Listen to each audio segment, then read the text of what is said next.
Last Tuesday, my parents walked into court smiling, saying they just wanted to protect me. Then the judge read the petition, conservatorship. They were trying to erase my adulthood and take my home, my money, my choices. I didn't scream. I waited for one name to be spoken aloud today. If you're interested in this topic, hit the like button, subscribe, and type interested in the comments. And I will give you a heart. My name is Aloan Frost, I'm 33, and I need you to understand this from the start. My parents didn't wake up one day and accidentally hurt me. They planned it like a legal project with a deadline, and the first sign was an envelope that didn't arrive like normal mail. It arrived like punishment, handed to me by a stranger in a dark uniform who wouldn't meet my eyes, like he already knew I was about to be labeled the problem. The paper was crisp, too crisp, the kind of paper that says someone paid for the threat, and when I saw the words family court and petition for conservatorship printed in clean black type, my stomach didn't drop, it turned to ice because conservatorship isn't a conversation, it's a cage with paperwork. It's the legal version of someone putting their hand over your mouth and smiling for the neighbors. It's not "we're worried," it's "we own you." And here's the part that makes your skin crawl when you really sit with it. They didn't try to talk to me first. They didn't ask if I was okay. They didn't show up with soup and concern like real parents. They went straight to the court like they were repossessing a car. My mind kept trying to make it less evil, like maybe it was a misunderstanding, maybe my father's firm filed the wrong petition, maybe this was some bizarre clerical mistake, but the petition had details only my parents could weaponize, little personal facts turned into evidence. The way I keep my life quiet, the way I don't post much online, the way I've chosen a job that doesn't impress the country club crowd. It read like someone took my personality and wrote it as a diagnosis. And the reason that hit so hard is because my whole childhood was them doing that in miniature, turning who I was into something wrong and then acting like they were the heroes for tolerating me. From the outside, the Frost family looked like a magazine spread. Willow Creek subdivision, colonial house with shutters that stayed perfectly painted, 2 luxury cars that always looked freshly detailed, my mother's charity photos, my father's law firm reputation, the whole pillars of the community costume. Inside, love wasn't warm, it was measured. It had conditions. If you did what they wanted, you got approval. If you didn't, you got silence, and silence in our house wasn't peace, it was punishment. My brother Asher learned early how to breathe the same air they breathed. He mirrored them, laughed at their jokes, wanted their version of success, and he was rewarded like a loyal employee. Me, I was the quiet one, the bookish one, the one who felt more alive reading a 100-year-old letter than smiling at a networking event. And in their world, that wasn't a preference, it was a defect. They didn't say, "My daughter loves history." They said, "She's wasting her potential." They didn't say, "She's introverted." They said, "She's unstable." They didn't say, "She's independent." They said, "She's stubborn." They rewrote every trait I had into a flaw that justified them controlling me. And because I grew up in it, I didn't even realize how sick it was until I left.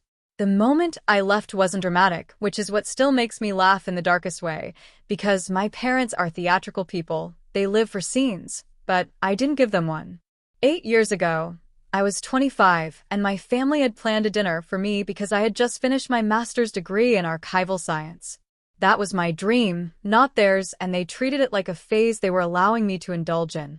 We were seated at the dining table that always looked untouched, like nobody ever ate there unless it was for an audience. My father slid a brochure across the table like he was serving a verdict. Business management program. His words were calm, but the calm was fake. It was that lawyer calm where the decision is already made and your job is to accept it quietly. "This archival nonsense ends now," he said, and I remember the exact way my fork felt in my fingers, like metal suddenly too heavy, and I looked at my mother the way kids do, like surely the other parent will soften it, but she didn't even look up. She just examined her nails with that faint smile that said, "This is what you deserve." "Your father knows what's best," she said. That was the night something in me clicked into place. I didn't argue. I didn't cry. I didn't beg them to see me. I just thanked them for dinner, went to my childhood room, packed one suitcase, and left. I closed the door softly because I wanted the last sound in that house to be their own silence, not my desperation. And the years after that were brutal, real adulthood brutal, because when you leave a family like that, you leave with no safety net, and you're so used to the idea that love has strings that you almost don't trust love when it's offered freely. I waited tables. I lived with roommates. I worked my way up at the City Historical Society from assistant to senior archivist. I paid off my loans. I saved. I bought my apartment the slow way, the boring way, the way nobody applauds because it's private and steady and takes years. And the whole time, my parents kept a distant, disapproving connection, like they were keeping a leash handy for when I finally came to my senses. They called on holidays, stiff calls, no warmth, just little tests to see if I was ready to be corrected. My mother never once asked what my home looked like. She never visited. She never said, "I'm proud of you." The best she could do was, "I hope it's in a safe neighborhood." Like my entire life was just a poor decision she had to tolerate from a distance. But they knew one fact, and it mattered more than anything else. They knew I owned something. In their world, ownership equals control, and control equals safety for them. So when that court petition showed up, I realized this wasn't a random escalation. This was them reaching for the biggest lever they could find, the lever that lets you legally take someone's keys, accounts, signature, voice. The petition said I had a pattern of financial immaturity and emotional instability that put me at risk. Their evidence was laughable if it wasn't terrifying. My career wasn't lucrative enough. I didn't have a spouse.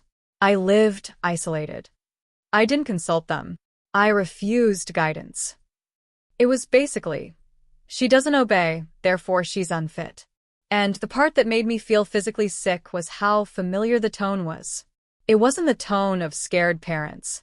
It was the tone of people writing a narrative they expected everyone else to believe, because they've always gotten away with being the most polished people in the room.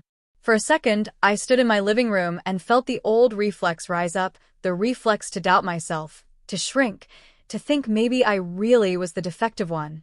Maybe I was too quiet. Maybe I was too stubborn. Maybe I was wrong for wanting a simple life. And then I looked around at my apartment. The shelves I built myself. The peace lily I kept alive through winter. The neat folders from my work on the table. The framed prints I bought at street fairs with cash I earned. The walls that were mine. The life that was mine, and I felt that panic harden into something colder and sharper. Resolve isn't loud, at least not for me. Resolve feels like a door clicking shut behind you. I wasn't going to beg my way out of a cage my parents were trying to lock around my neck. I was going to fight. Quietly. Cleanly. And if you've ever been underestimated by someone who thinks your calm means weakness, you already know what happens next. You become dangerous. I didn't call just any lawyer. I called Miranda Shaw. I'd read about her years ago, tucked inside an article about predatory guardianships, the kind of cases where concern is used like a crowbar to pry open someone's life. The article wasn't about me then, but it felt like a warning I should keep, so I saved it like you save a fire escape map you hope you'll never need. Miranda's office was downtown in a glass building that felt like the opposite of my father's world. No wood-paneled intimidation, no cigar scent, no old boys atmosphere. When I met her, she didn't try to comfort me. She assessed me. She had sharp gray eyes and the kind of stillness that tells you she's seen worse than your worst day, and she didn't flinch. She reviewed the petition and said the words that snapped everything into focus. Your parents aren't playing games. I told her they never did. And she nodded like that was the right answer because it meant I understood what kind of opponent I had. Then she asked for everything, every memory, every comment, every string-attached gift, every engineered comparison between me and Asher, every time my parents used love like leverage. I talked for 2 hours, and I didn't even realize how much I'd been carrying until it all spilled out like floodwater. Miranda listened like a surgeon. When I finished, she said, "They framed this as concern. It's not concern. It's control." Then she said something that made my throat tighten because it was the first time someone said it without softening it. To beat it, we don't just prove you're competent. We prove their motive. Motive. That word turned my parents into what they really were in this moment. Plaintiffs, strategists, people with something to gain. She asked if they had financial trouble. I said I didn't know because they always looked lavish. She said lavish is often a costume. And then she warned me about the emotional warfare that would happen in court, the way my mother would cry with practiced innocence, the way my father would use his calm voice to make me look unstable if I reacted. Your reaction is part of the evidence, she said. You cannot give them that. I told her I could do it. And I meant it. Because the girl who used to hide to cry was gone. The woman standing there had paid bills and negotiated leases and built a life without them. I had survived their absence. I could survive their performance. Over the next week, I became a machine. I gathered bank statements, tax returns, mortgage papers, employment records. I built a timeline of my adult life like it was an archive exhibit called Proof I Am Real. I asked my boss, Mrs. Gable, for support, and she didn't hesitate for 1 second. Mrs. Gable is in her 70s and has that librarian warrior energy, like she could silence a room with a look and chase you down the street with a dictionary if you lied. When I told her my parents were trying to have me declared incompetent, her face didn't soften. It sharpened. The absolute gall, she said, and it was the most validating sentence I'd heard in years. She offered testimony immediately. You have my full support, she said, like we were going into battle together. And in a way, we were. Then Miranda called me a week before the hearing, and her voice was tighter than usual, the way it gets when someone is holding back a grin because the evidence is so good it's almost obscene. We found something, she said. Their house had been refinanced 3 times in 5 years. 2 liens. Messy investments. And then she dropped the real one, a malpractice lawsuit against my father's firm, big enough to threaten his partnership. That's when everything inside me went cold in the clearest way. This wasn't them being offended by my choices. This was them being desperate. They weren't trying to save me. They were trying to use me. The conservatorship wasn't a parenting move. It was a financial rescue plan disguised as a moral mission.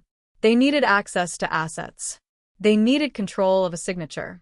They needed the kind of authority that lets you liquidate someone's life while saying it's for their own good. Miranda told me not to reveal we knew yet. Let them commit to their story, she said. Then we dismantle it. That night, I didn't sleep. I stood in my living room and stared at my own walls like they were about to be tested by a storm. I thought about how my parents had always treated my independence like a tantrum. I thought about how insane it was that the court system could even entertain the idea that a fully functioning adult could be stripped of autonomy because her parents didn't like her career. And I thought about the fact that if I lost, it wouldn't just be money. It would be my voice, my choices, my ability to say no. And here's the part that's ugly but true. I also thought about how satisfying it would be to watch my father realize he couldn't lawyer voice his way into owning me. I'm not proud of that thought, but I'm not ashamed of it either. When you've been treated like a possession, you eventually fantasize about the moment the thief gets caught with the item still in his hands. And now I want to ask you something right here, because I know I'm not the only person who's lived through family love that feels like a contract you never signed. So tell me in the comments where you're watching from, city and country if you're comfortable, because I'm always shocked how global this is, how many people grew up with the same unspoken rule, that obedience is love and independence is betrayal. And while you're at it, tell me the one word your family uses when they want to control you. Is it respect? Is it loyalty? Is it family? Because those words can be beautiful, but in the wrong mouths they become weapons. The morning of the hearing, I wore a simple tailored navy dress, not because I wanted to look pretty, but because I wanted to look undeniable.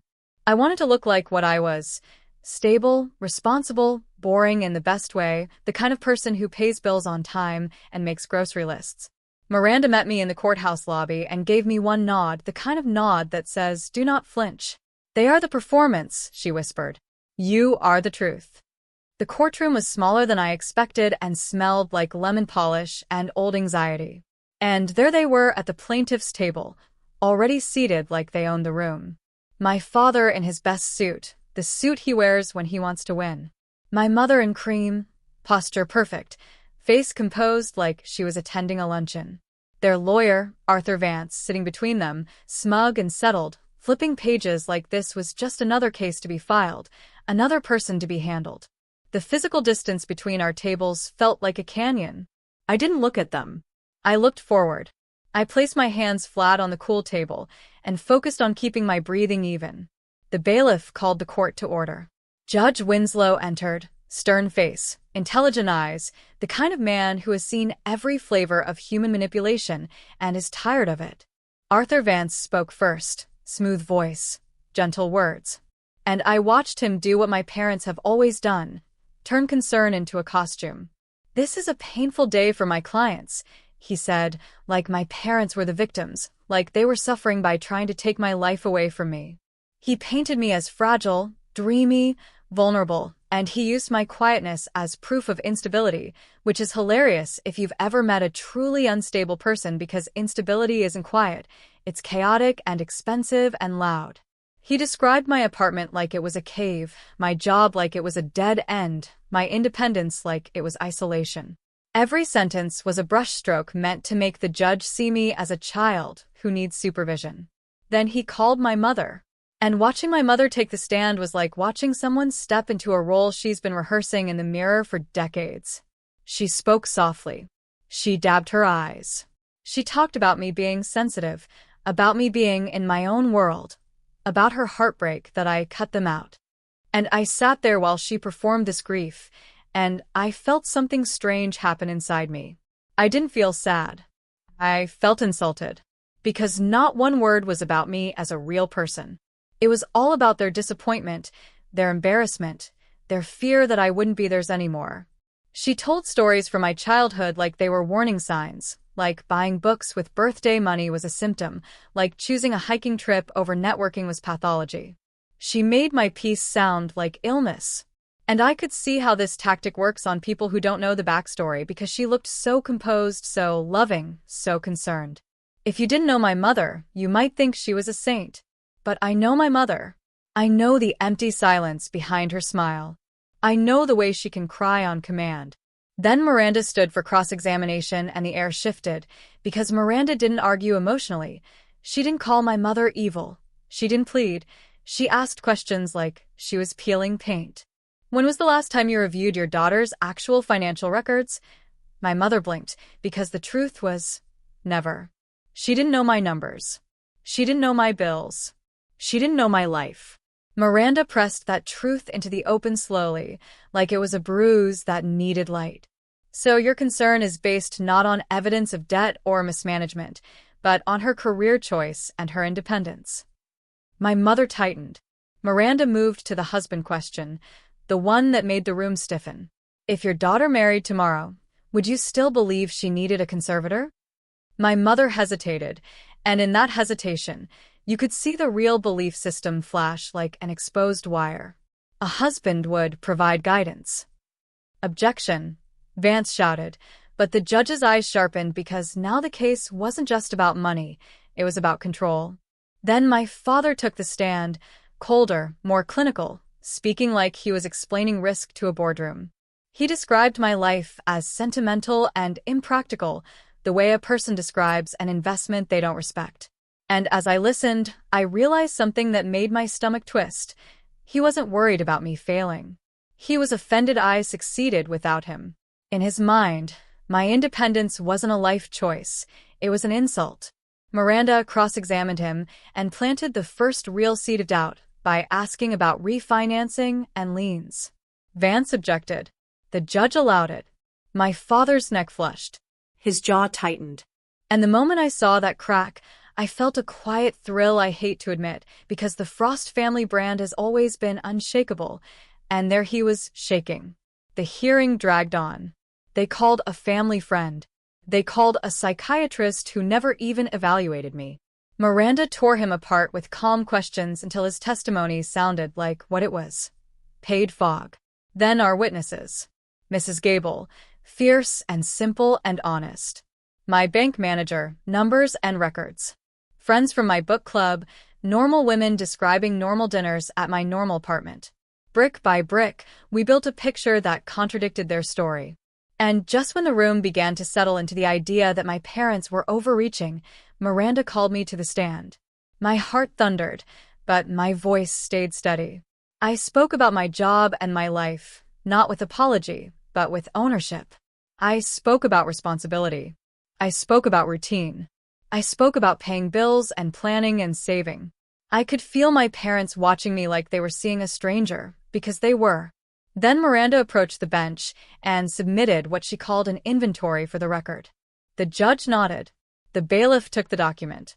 He opened it. He cleared his throat.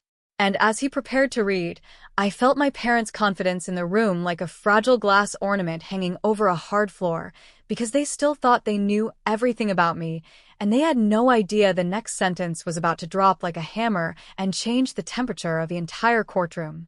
The bailiff adjusted his glasses, glanced once at the judge, and then began reading in a voice so neutral it felt almost cruel given what was happening underneath it, and the first item sounded harmless enough, almost boring, like the opening note of a song before the beat drops: primary residence, condominium unit, fully paid, and I felt the first microscopic shift ripple through the room, not a gasp yet, just a subtle recalibration, because fully paid doesn't match the picture my parents painted of me barely holding things together, and I could see my father's pen pause midair, as if his brain needed a second to process that phrase, fully paid, because he'd always assumed I was scraping by, living one missed paycheck away from begging to come home, and the bailiff kept going: retirement accounts, diversified, healthy, conservative allocations, and now the silence started to thicken. The kind of silence where people stop breathing on accident, because conservative and diversified are not the words used for someone allegedly reckless with money,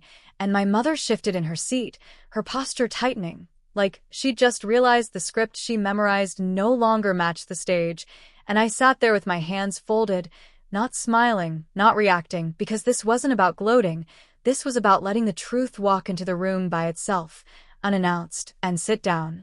The bailiff moved to the next item, and I watched Arthur Vance's jaw clench slightly, a lawyer's instinct kicking in, that sixth sense that tells you something is slipping out of your control, and as the list continued, ordinary assets stacking into an undeniably competent picture: savings, bonds, structured accounts, no debt beyond a mortgage already cleared, I felt something inside me loosen, because for the first time in my life, my stability was being spoken aloud by someone with authority.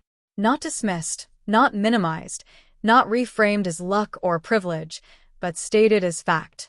And here's the thing nobody tells you about moments like this. They don't feel explosive at first, they feel surreal, like you're watching a version of yourself that only ever existed privately suddenly become public property, and part of you wants to grab it back and say, no, that's mine, you don't get to see that, but another part of you feels relief so deep it almost hurts, because secrecy is exhausting, and being misunderstood for decades rewires you to expect dismissal as the default. The bailiff paused briefly, turning a page. And that pause was enough to make my father look up, really look up, not at me, but at the document, as if the paper itself had betrayed him, and I recognized that expression immediately, because I'd seen it on his face my entire childhood, whenever something didn't bend to his will, confusion curdling into irritation. Then the bailiff continued, and his voice remained flat, which somehow made the words land harder. Personal property including specialized collections acquired over a period exceeding 10 years, appraised by licensed professionals, and now I felt the room tilt, because that phrase was vague enough to spark curiosity, but precise enough to signal weight, and my mother's had snapped slightly toward Arthur Vance, her eyes asking a question she was afraid to ask out loud: what collections? And Arthur didn't answer because he didn't know either, and ignorance is terrifying when you're used to control. The judge leaned forward just a little, that subtle movement that tells you a line has been crossed from routine to interesting, and the bailiff kept reading: historical documents, rare texts, primary source materials, insured and cataloged, and this is where I felt the energy change, because historical documents don't sound like clutter, they sound like value, they sound like intention, they sound like someone who knows exactly what they're doing, and my father's mouth opened just a fraction. Not enough to speak, but enough to reveal disbelief. The kind that makes you feel insulted by reality itself. And as the list continued, I realized something almost funny in a dark way. My parents were learning about my life the same way strangers were, through official channels, through someone else's voice, with no ability to interrupt or correct or spin, and that loss of narrative control was clearly eating them alive. The bailiff read off valuations in a tone that suggested he was listing office furniture, but every number felt like a quiet rebuttal to the story my parents had tried to sell, and I wondered if they were finally understanding the irony that the daughter they labeled impractical had been quietly building something stable while they were busy maintaining appearances. Halfway through, the judge raised a hand slightly, not to stop the reading but to slow it, as if he wanted to make sure every word landed exactly where it needed to, and I took that moment to breathe, really breathe, because adrenaline had been holding my lungs hostage since morning. And right here, I want to pause for half a second and pull you in, because if you're still listening, if you're still with me, tell me where you're watching from, not because I'm fishing for comments, but because every time I share this story, I'm stunned by how many people from different countries recognize this exact dynamic, parents who confuse ownership with love, control with concern, and I want you to know you're not imagining it. It exists everywhere, and it leaves the same scars no matter the accent. The bailiff resumed, and now the room was fully engaged, every rustle of paper sounding like thunder, and when he mentioned appraisals conducted independently, I could feel Arthur Vance's strategy evaporating, because appraisals mean receipts, and receipts are the enemy of manipulation. My mother leaned toward my father and whispered something I couldn't hear, but I didn't need to, because her face said enough. This wasn't supposed to happen. This wasn't the plan, and my father's jaw tightened again, his fingers curling into the edge of the table like he could anchor himself through sheer will. The bailiff continued through item after item, and with each one, the narrative they'd constructed cracked a little more, because this wasn't the profile of someone who needed protection. This was the profile of someone who had been protecting herself all along. And I sat there thinking about every time my parents had told people I was finding myself, as if adulthood was a delay instead of a process. Every time they'd spoken about me like I was unfinished, and I felt something close to vindication but cleaner, quieter, like the satisfaction of watching a lie collapse under its own weight without you having to push. When the bailiff reached the end of the page, there was a silence that felt heavier than any shout, and the judge looked up, his eyes moving from the document to my parents, then to me, and in that moment, I could see the shift in how he saw the case, not as worried parents versus fragile daughter, but as two parties with very different relationships to the truth. Arthur Vance cleared his throat and stood, trying to regain footing, but his words stumbled over themselves, objections forming too late, because you can't unring a bell once it's been rung in a courtroom, and the judge held up a hand, signaling patience, but not sympathy. He asked a few clarifying questions, procedural questions, about documentation, about appraisers, about timelines, and Miranda answered calmly, confidently, because everything was backed, every claim supported, every number sourced, and I realized in that moment how powerful preparation is, how devastating it is to someone who relies on intimidation when you show up with facts instead of fear. My parents sat stiffly now, the earlier confidence replaced with a brittle stillness, and I wondered if they were finally feeling what I'd felt my entire childhood, that sense of being evaluated by someone who already decided who you are. Except this time, the evaluation wasn't imaginary, it was happening in real time with consequences. The judge thanked the bailiff and asked him to stand by, and as the bailiff stepped back, I could see my father glance at my hands, almost instinctively, like he was trying to reconcile the image of his unstable daughter with the woman sitting calmly while her life was itemized and validated in public, and that look, that flicker of confusion, told me everything I needed to know. He had never bothered to actually see me, not once. Arthur Vance attempted to pivot, to argue relevance, to suggest that assets alone don't equal competence, and the judge listened, but his tone shifted, sharper now, more probing, because when someone claims concern and the evidence shows ignorance, courts get suspicious, and I could feel the ground turning under my parents' feet. The judge asked Miranda directly about timing, about when the petition was filed relative to certain financial disclosures, and Miranda answered with precision, never raising her voice, never dramatizing because she didn't need to. The timeline spoke for itself, and that's when I saw my mother's composure finally fracture, not into tears yet, but into something more telling, panic, because panic isn't about guilt. It's about loss of control. And as the judge leaned back, considering, I realized something else, something deeply unsettling and freeing at the same time. Even if I lost, even if the court ruled against me, my parents would never be able to unknow what they now knew, that I wasn't small, that I wasn't failing, that I had built something they couldn't touch, and that knowledge alone shifted the power forever. But the judge wasn't done.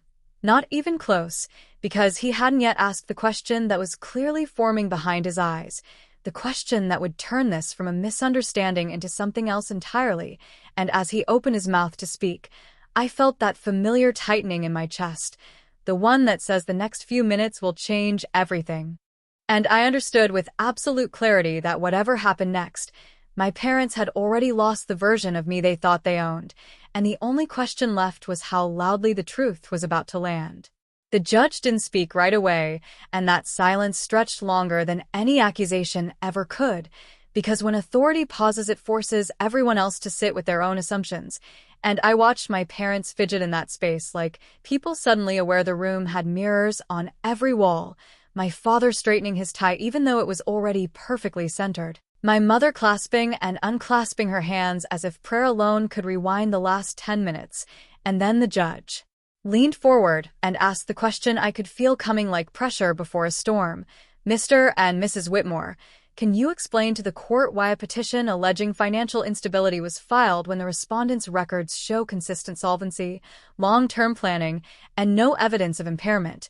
And it was fascinating how fast confidence evaporates when lies lose oxygen. Because my father opened his mouth and closed it again, his brain clearly scrambling for the right story, the one he'd practiced in private, the one that sounded noble instead of predatory, and Arthur Vance stepped in too quickly, which only made it worse, launching into a vague explanation about parental concern and preventative measures, words that sound responsible until you place them next to facts, and the judge let him speak just long enough to hang himself with his own generalities before interrupting, asking sharply, concern based on what specific incidents? And that's when I saw it, the micro crack in my mother's expression, because there were no incidents, just fear dressed up as love and control, wearing the costume of care. My father tried to pivot then, shifting to tone instead of substance, lowering his voice, adopting that familiar disappointed cadence I'd grown up with, the one designed to make you feel small without ever raising volume, saying they'd always worried I was secretive, too independent, too unwilling to ask for help, and the judge's eyebrow twitched, not in sympathy but in skepticism, because too independent is not a diagnosis, and secrecy is not a crime, and for the first time it dawned on me that the words that had haunted my childhood sounded hollow in a room where language had to earn its weight. The judge asked again, more pointed now, did you have any evidence of mismanagement, exploitation, cognitive decline, or undue influence? And Arthur Vance glanced at my parents before answering, which told the judge everything he needed to know, and when Arthur finally said no, not evidence, just intuition, the judge leaned back, exhaled slowly, and I felt the temperature in the room change. Because intuition doesn't justify legal action, it just exposes motive. At that moment, I felt something loosen behind my ribs, a knot I didn't even realize I'd been carrying, because this was the first time anyone with power had questioned my parents instead of assuming their authority was benevolent by default, and I could see the shift land on them like gravity, the realization that the performance they'd perfected for decades didn't work in a system that demanded proof. The judge turned his attention to Miranda then, asking when the petition was filed relative to the discovery of certain financial records, and Miranda answered calmly, explaining that the filing occurred shortly after my parents learned I'd declined to provide access to additional accounts, and that timing was not a coincidence, and the room went still in that specific way it does when a motive crystallizes, because suddenly this wasn't about concern, it was about access, about a door being closed and someone trying to force it back open with the law. My mother shook her head faintly, as if denial alone could erase chronology, and my father's face flushed, the mask slipping just enough to reveal irritation, because being denied access had always been unacceptable to him, especially when it came to me. The judge asked my parents directly whether they had requested financial disclosures beyond what was legally required, and my father hesitated half a beat too long before answering yes, and that pause was louder than a confession, because hesitation is the body admitting what the mouth is about to soften. Arthur Vance tried to reframe it again, calling it transparency, family trust, reasonable oversight, and I almost laughed, because trust doesn't need subpoenas and oversight doesn't start with petitions, and I could see the judge thinking the same thing, his pen tapping once against the desk before he spoke again, asking a question that sliced clean through the noise. If your daughter is as unstable as you claim, why does every independent record contradict you? And there it was, the heart of it, the question they never expected to have to answer, because their authority had always been enough before.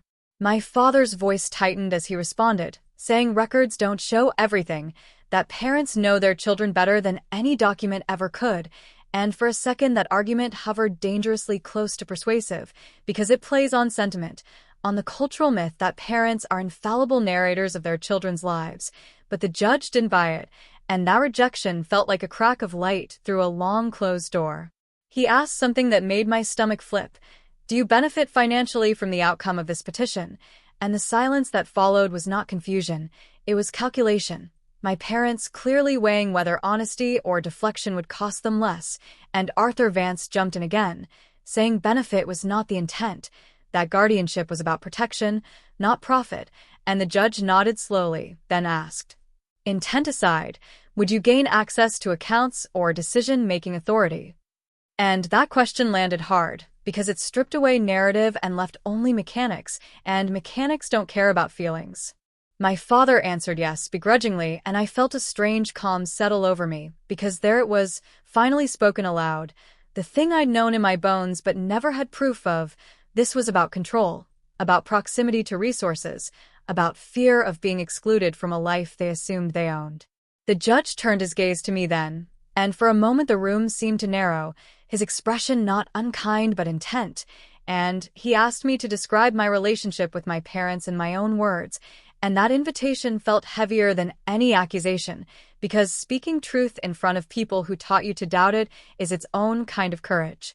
I spoke slowly, choosing words carefully, explaining that love in my family had always been conditional, tethered to compliance, that independence was treated as rebellion, privacy as betrayal, and that the petition felt less like concern and more like punishment for setting boundaries. And as I spoke, I watched my parents react, my mother shaking her head as if disagreement could rewrite reality, my father staring straight ahead, jaw locked, refusing to look at me, because eye contact would mean acknowledging my voice had weight. Halfway through my explanation, I want to pause you here for a moment, because if any of this is hitting close to home, if you're recognizing your own family dynamics in this, tell me where you're watching from, not just geographically, but emotionally, because these patterns don't belong to one place or one culture. They show up everywhere power hides inside the word family, and hearing how widespread it is matters more than you think. I continued then, explaining that I had never been financially dependent on my parents as an adult, that I managed my affairs independently, and that the petition came as a shock not because I was hiding anything, but because I hadn't realized how threatened they felt by my autonomy, and the judge listened intently, nodding occasionally, not in agreement but in recognition, because exploitation often sounds reasonable until you lay it next to lived experience. Arthur Vance attempted to object to my characterization, calling it subjective, emotional, and the judge waved him off, saying lived experience is relevant when assessing motive, and I could see Arthur's frustration flare, because emotion is hard to discredit when it's consistent and corroborated by evidence. The judge then asked my parents whether they had attempted mediation or conversation before filing, and my mother answered yes, but her voice wavered, and when pressed, it became clear that conversation meant demands, not dialogue, and mediation meant compliance or consequence, and that distinction mattered. My father tried one last tactic, framing me as ungrateful, reminding the court of sacrifices they'd made raising me, and I felt that familiar old guilt rise like a reflex, but it didn't stick this time, because the judge responded before I could, saying parental sacrifice does not entitle one to adult control, and that sentence alone felt like a decade of therapy condensed into 8 words. The judge took notes, then leaned back, and the room held its breath, because we all knew we were approaching a turning point, the moment where narrative gives way to ruling, and I realized something quietly profound. Even if the judge ruled narrowly, even if this ended with procedural language and legal phrasing, my parents had already been exposed, not publicly but fundamentally, their self-image punctured by the realization that authority is not the same as righteousness. The judge announced he would recess briefly to review materials, and as he stood, the room exhaled, chairs shifting, whispers starting and stopping, and my parents didn't look at me as he left. not with anger or shame, but with something closer to fear, because fear is what surfaces when control fails. As we waited, I sat very still, hands folded again, noticing how calm I felt compared to the panic I'd carried into the room, because no matter what happened next, the truth had already been spoken, and truth, once released, doesn't go back quietly. Miranda leaned toward me and whispered that whatever the outcome, this was already a win, and I knew she was right, because even if the ruling took time, even if there were appeals and delays, the illusion that my parents could define me unchallenged was gone, shattered not by rebellion or rage, but by evidence and composure, and as the door opened and the judge returned, his expression unreadable, I understood that the next words out of his mouth would not just determine a legal outcome, they would set a precedent in my family that could never be undone, and as he sat and cleared his throat, I felt that steady certainty settle in again, the one that says whatever comes next, I am no longer asking for permission to exist as myself, and that realization alone was worth everything that led me here. The judge returned with a stack of notes aligned so precisely it felt intentional, as if even the paper needed to demonstrate order after the chaos my parents had tried to manufacture, and he didn't sit immediately. He stood there for a second scanning the room, letting the silence stretch just long enough to remind everyone that power does not rush. Then he sat and began speaking in that measured judicial cadence that strips emotion down to consequence, explaining that petitions like this exist to protect the vulnerable, not to settle family disputes or regain leverage, and as he spoke I watched my parents lean forward instinctively, hopeful in that dangerous way people get when they believe authority still favors them, but then his tone shifted, subtle but unmistakable, as he outlined how the court weighs credibility, how consistency across independent records matters more than familial narrative, and how timing can reveal intent more clearly than testimony ever could. And with each sentence, I saw my father's confidence erode, not dramatically but incrementally, like water eating away at stone, because this wasn't a rebuke yet, it was worse, it was a dismantling. He spoke about autonomy, about adulthood, about the legal presumption of competence, and then he addressed the issue of control directly, stating that disagreement with life choices does not constitute incapacity, and that parental discomfort is not grounds for guardianship, and something in my chest expanded at those words, because they were spoken aloud by someone whose voice carried weight beyond opinion, beyond family hierarchy, beyond history. He then referenced the financial disclosures Miranda had submitted, confirming their accuracy, noting the absence of irregularities, debt mismanagement, or vulnerability markers, and when he said there was no evidence of exploitation or impairment, my mother's shoulders slumped just slightly, the way they do when someone realizes the story they've been telling themselves has reached its expiration date. My father attempted to interrupt, a reflex more than a strategy, but the judge held up a hand and continued, explaining that the court must also consider whether a petition itself constitutes harm when filed without sufficient basis, because stripping someone of agency is not a neutral act, it is an invasive one. And that sentence felt like a quiet thunderclap, because it named what I'd been feeling all along, that the process itself was violence disguised as concern.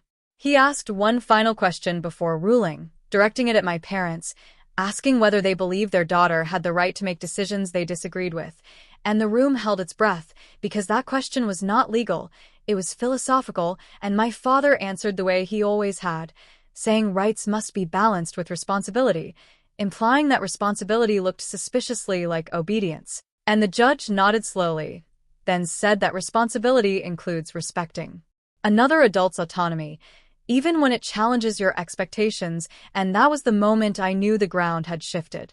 The ruling came next, methodical, almost anticlimactic in its precision, denying the petition on the basis of insufficient evidence and questionable motive, affirming my legal competence unequivocally, and cautioning against further attempts to circumvent that determination without substantial cause. And while he spoke, I felt a strange mix of relief and clarity, because the fear I'd carried into the room dissolved not into celebration but into something steadier, a recognition that this was not a victory over my parents so much as a restoration of truth.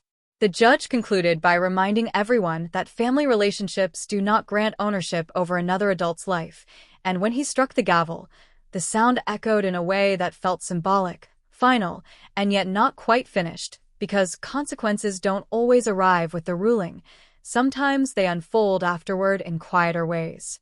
As the room began to stir, chairs shifting, papers rustling, I noticed my parents hadn't moved. They sat frozen, processing a loss they didn't understand how to frame, because to them this wasn't just a legal defeat, it was a narrative collapse. The story where they were the protagonists protecting a wayward child had been rejected, and they didn't know who they were without it. Miranda squeezed my arm gently, a silent acknowledgement that the hard part wasn't over, it was just changing shape, and as we gathered our things I caught my father looking at me, not with anger now but with something like calculation, as if he were already searching for the next angle, the next argument, and that realization sobered me, because I knew control doesn't disappear just because it's denied once. It adapts. It waits. It tries again in subtler forms. We stepped into the hallway, the air there different, lighter somehow, and Miranda leaned in to tell me that while the ruling was strong, we should remain vigilant, because people who lose authority rarely accept it gracefully, and I nodded, because I could feel that truth humming beneath my relief, the understanding that boundaries require maintenance, not just declaration. Halfway down the hall, as the adrenaline started to fade, I want to pause you here, because if you've ever felt that moment after standing up to someone powerful in your life, that strange mix of calm and anticipation, tell me where you're watching from right now, because these stories don't end in courtrooms for most people, they end in kitchens, living rooms, phone calls, and silence. And knowing how widespread that experience is matters more than you think. Outside the courthouse, the light felt sharper, reality resuming its normal pace as if nothing monumental had just happened, and that contrast was jarring, because inside I felt altered, like something fundamental had shifted alignment, and as we walked toward the parking lot, Miranda outlined next steps, documenting everything, limiting contact, preparing for potential retaliation masked as reconciliation. And I listened, absorbing it all, because while the court had affirmed my autonomy, the emotional aftermath would require its own strategy. That afternoon, my phone buzzed with a message from my mother, a single sentence framed as concern, asking if we could talk, and the timing was almost impressive, because it came before the ink on the ruling had even dried, and I stared at the screen, recognizing the familiar pull, the instinct to explain, to soften, to reassure, and then I put the phone face down, because the most radical thing I could do now was nothing. That night, I lay awake replaying the day, not with anxiety but with analysis, noticing moments I'd missed in real time, the way my parents' language shifted when authority challenged them, the way concern became entitlement under pressure, and I realized something important, that the betrayal wasn't just the petition, it was the assumption behind it, the belief that my life was negotiable if it conflicted with their comfort. Over the next few days, the fallout unfolded in small ways, relatives reaching out with carefully worded messages, some supportive, others probing, trying to gather information under the guise of checking in, and I learned quickly who respected boundaries and who treated them as obstacles, and each interaction taught me something new about loyalty, about how often family allegiance is really about preserving hierarchy rather than protecting people.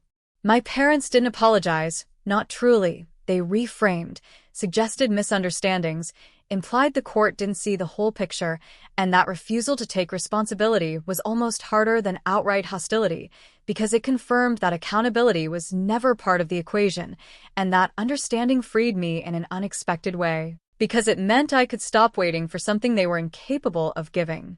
Friends asked how I felt, expecting anger or triumph, but what I felt was clarity, a clean, sharp clarity that cut through years of self-doubt, because I finally understood that my instincts had always been right, that the discomfort I'd felt around their involvement wasn't immaturity, it was self-preservation, and that realization reframed my entire history.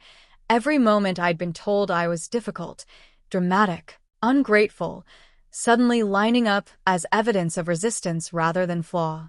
Weeks later, when the adrenaline fully drained and normal life resumed, the real test began, because freedom is quieter than crisis, and maintaining it requires a different kind of strength, the strength to say no without justification, to disengage without guilt, to let silence exist without rushing to fill it, and that was harder than standing in court. because it forced me to confront how deeply I'd been conditioned to manage other people's emotions at the expense of my own. But with each boundary I held, something inside me settled, a sense of internal authority taking root, and I began to see how this experience had changed me, not by making me harder, but by making me clearer, less willing to contort myself into versions that felt safe to others but false to me. And as I move forward, I know this story isn't finished, because control doesn't always retreat completely. Sometimes it waits for vulnerability, for fatigue, for a moment when you're less guarded. And that's why what comes next matters even more than what just happened, because the real reckoning isn't just about winning once.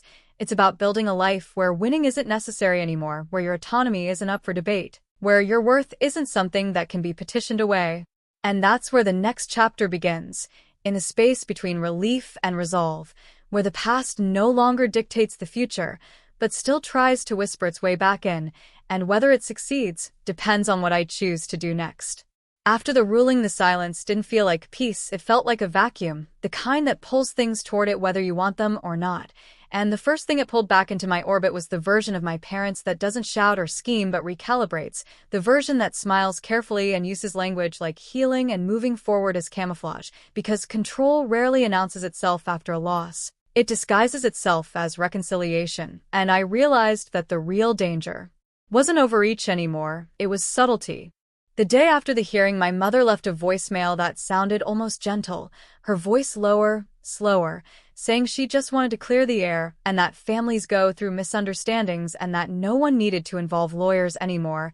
And I listened to it twice, not because I was tempted, but because I wanted to hear what wasn't being said, and what wasn't there was accountability. Not once did she acknowledge what they had tried to do. She framed it as confusion, a regrettable escalation, something that happened to us rather than something they chose. And that distinction mattered because it told me everything I needed to know about how the next chapter would unfold if I let it.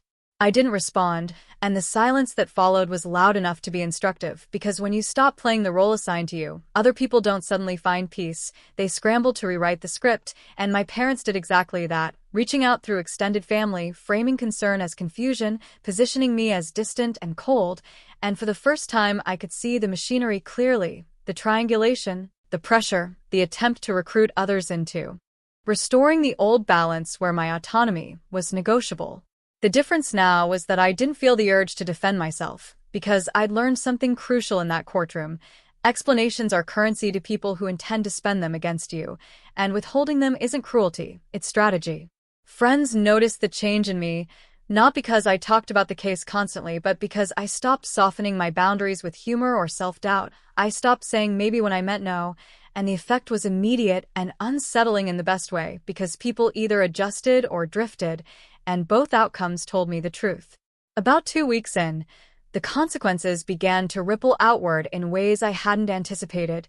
Not dramatic headlines, but quiet recalibrations. My parents' friends grew distant. Invitations dried up.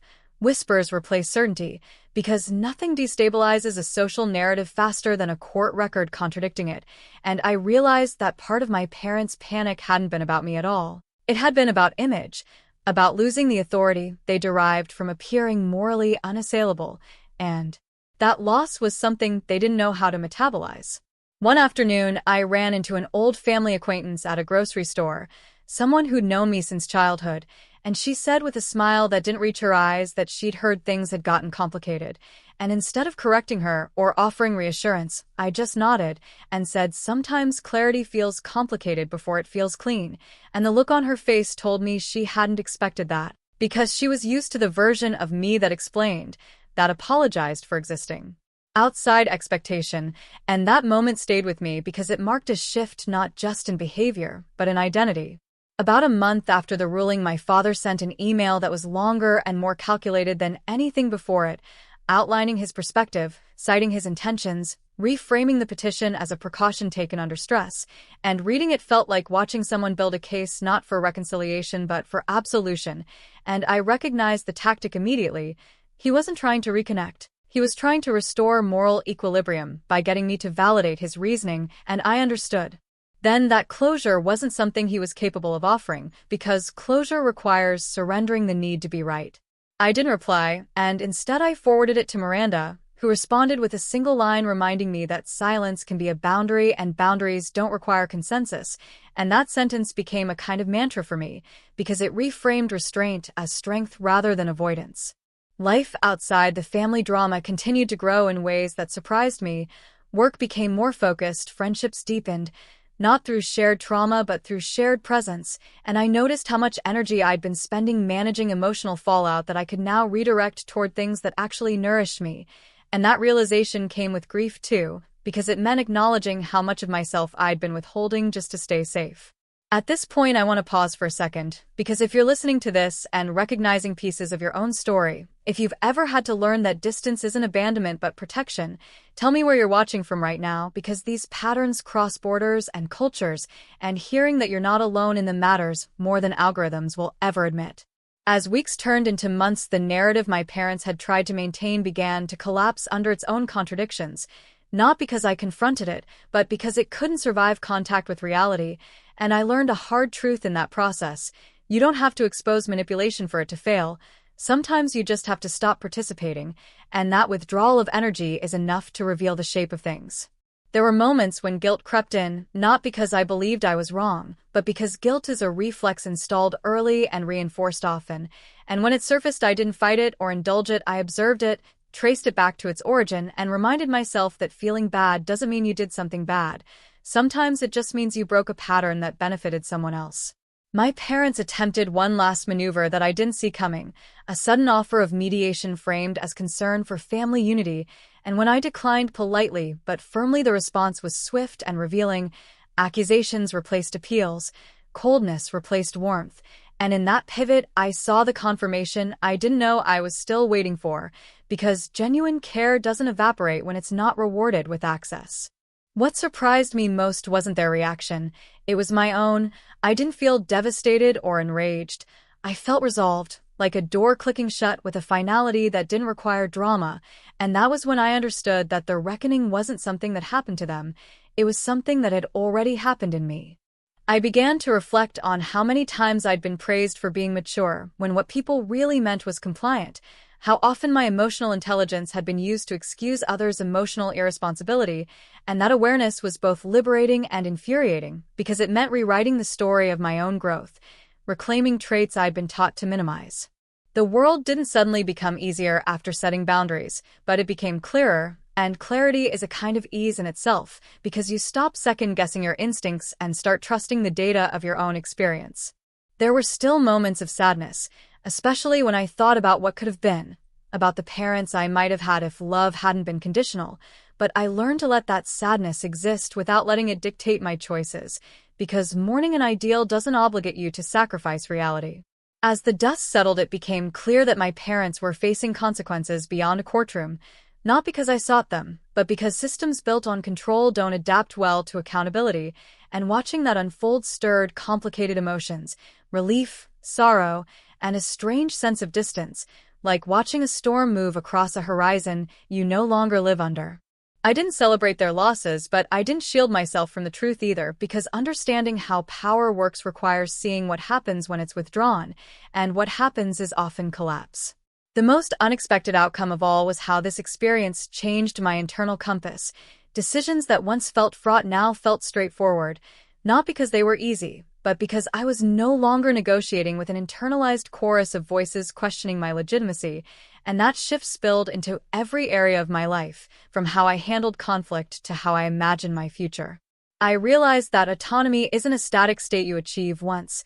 It's an ongoing practice, reinforced by choices, tested by pressure, and clarified through discomfort, and that realization reframed the entire experience from a crisis into a curriculum.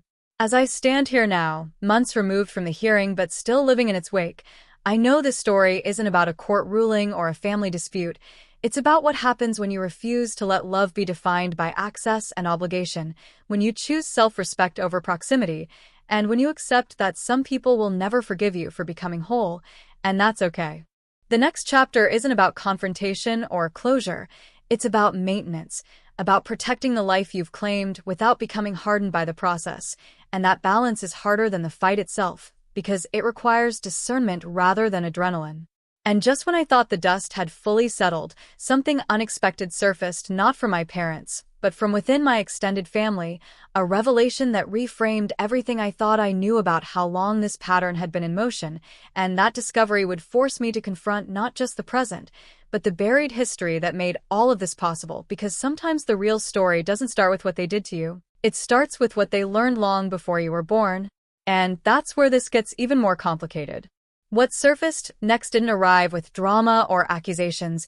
It came as a quiet message forwarded from an aunt I hadn't spoken to in years, a woman who had always hovered at the edges of family gatherings like she was counting exits, and the subject line alone made my stomach tighten because it read, "I think you should know this," which is never a neutral sentence, and when I opened it, I wasn't prepared for the tone. Not sympathetic exactly, more resigned, like someone finally exhaling after holding a secret too long.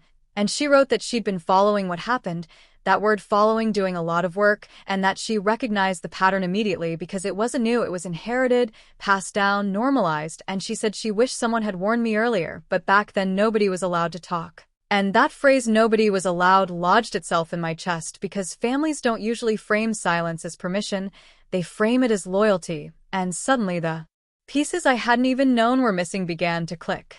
She told me about my grandmother, not the soft, edited version we'd all heard, but the real one, the woman who decided who was worthy of affection and who was leverage, who controlled access to money and approval like a switch, who rewarded obedience and punished independence.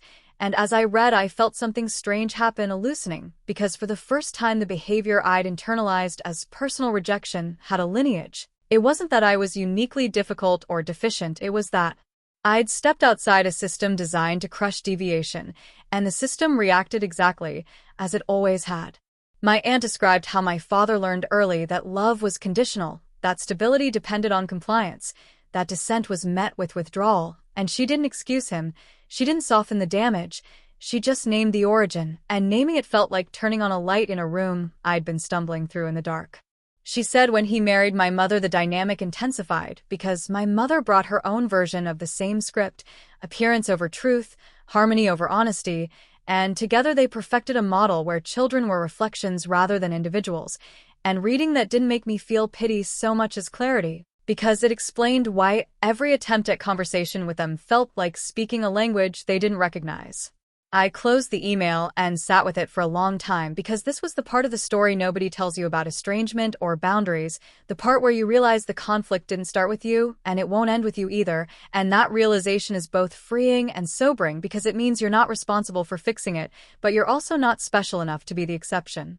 In the days that followed, I noticed how this new understanding changed my internal reactions. Memories that once felt sharp now felt contextual. Moments of cruelty reframed as enforcement, and while that didn't absolve anyone, it did something else that mattered more. It removed the lingering question of whether I'd misread things all along, because self-doubt thrives in isolation, and with this information, I was no longer isolated from the truth.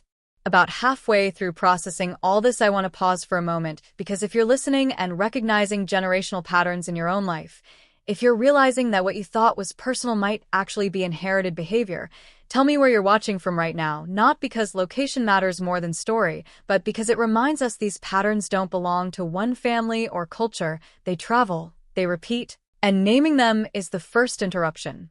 After that message, I started noticing subtle shifts in how extended family interacted with me. Nothing overt, but a new caution, a new respect, because once a narrative cracks, it never fully reseals, and people start recalibrating their positions, some out of fear, some out of curiosity, and some because they've been waiting for permission to step back from the illusion. One cousin reached out privately to say she admired how I handled things and that she'd always felt something was off but didn't know how to name it, and that message stayed with me because it highlighted something important.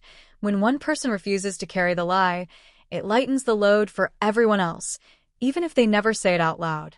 Internally, I began doing work I hadn't planned for, examining how deeply the conditioning ran, how often I'd mistaken vigilance for intuition, how many times I'd preemptively minimized myself to avoid triggering control, and it was uncomfortable because growth rarely looks like empowerment in the moment. It looks like disorientation, like realizing the map you used for survival is no longer accurate. There were nights I replayed old conversations with new ears, hearing the manipulation I'd once translated as concern, and there was grief in that. Not dramatic grief, but the slow ache of understanding that what you wanted to believe wasn't what was happening, and that ache deserves space even when you're strong enough to move forward.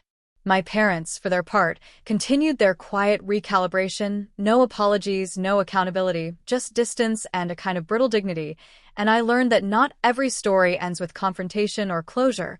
Some end with a quiet divergence that feels anticlimactic until you realize how peaceful it is.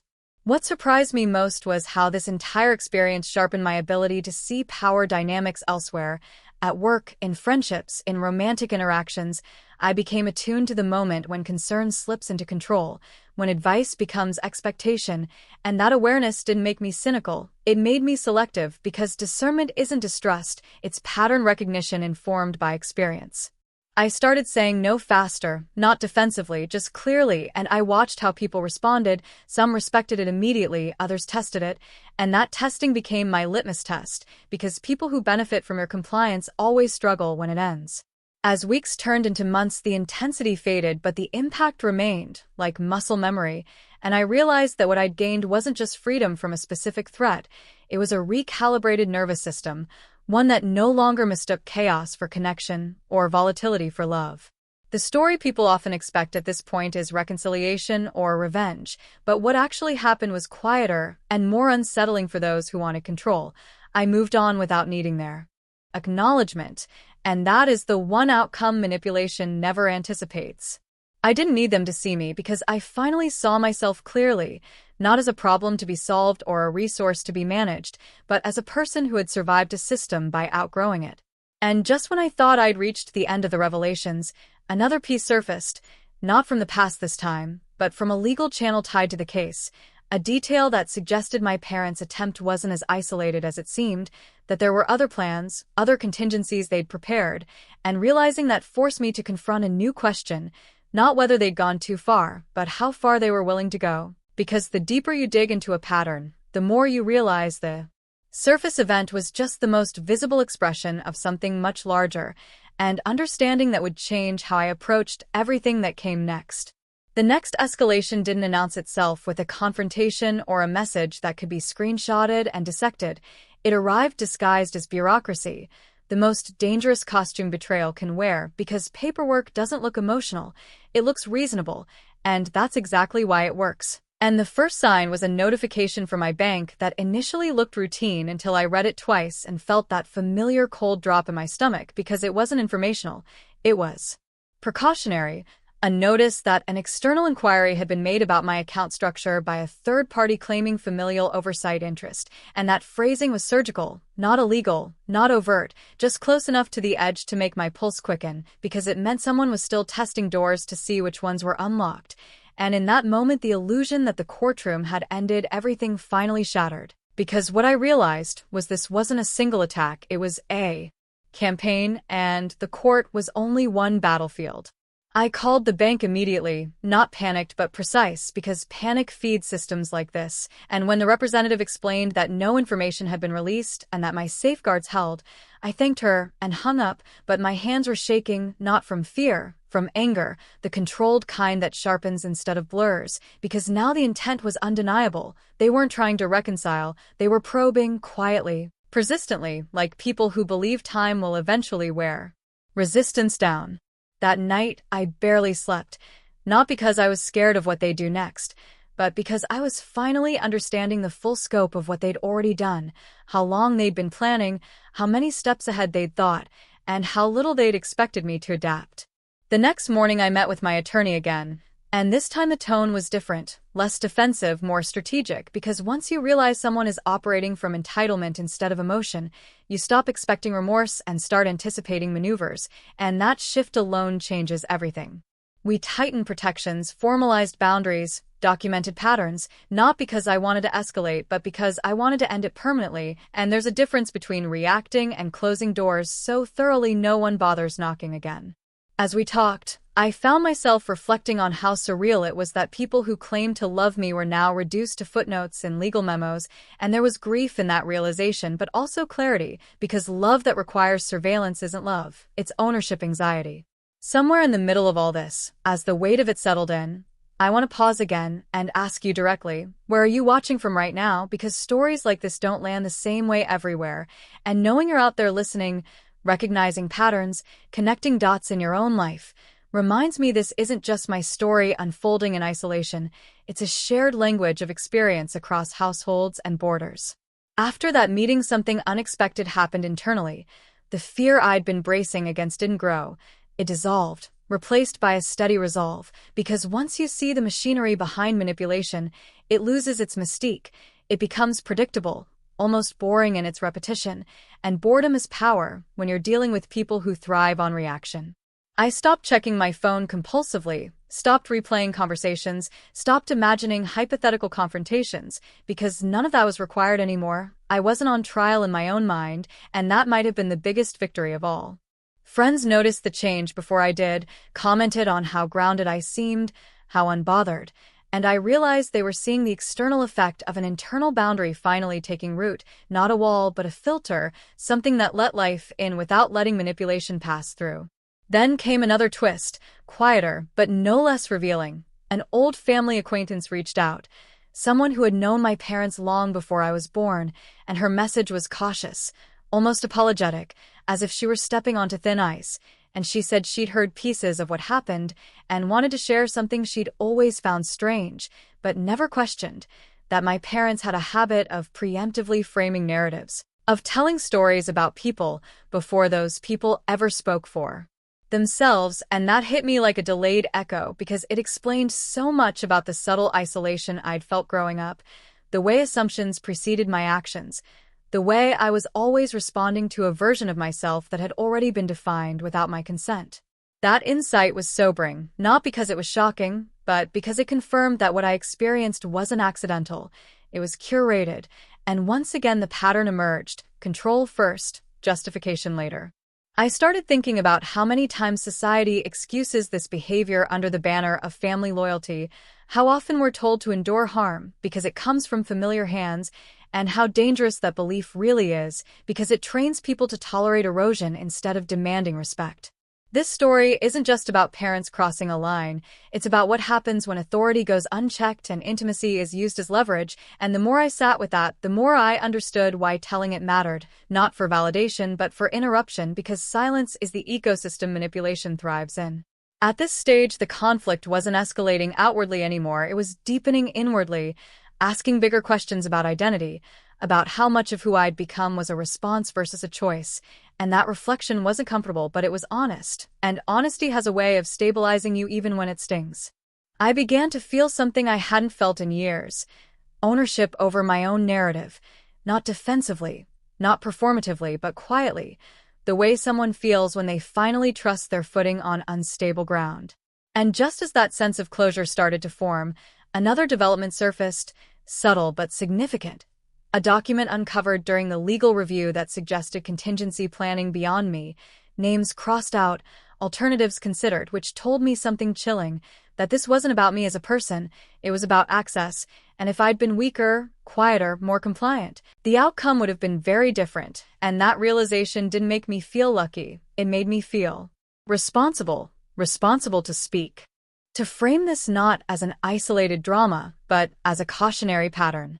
Because when people show you they're willing to sacrifice relationship for control, the most dangerous mistake you can make is believing they'll stop on their own.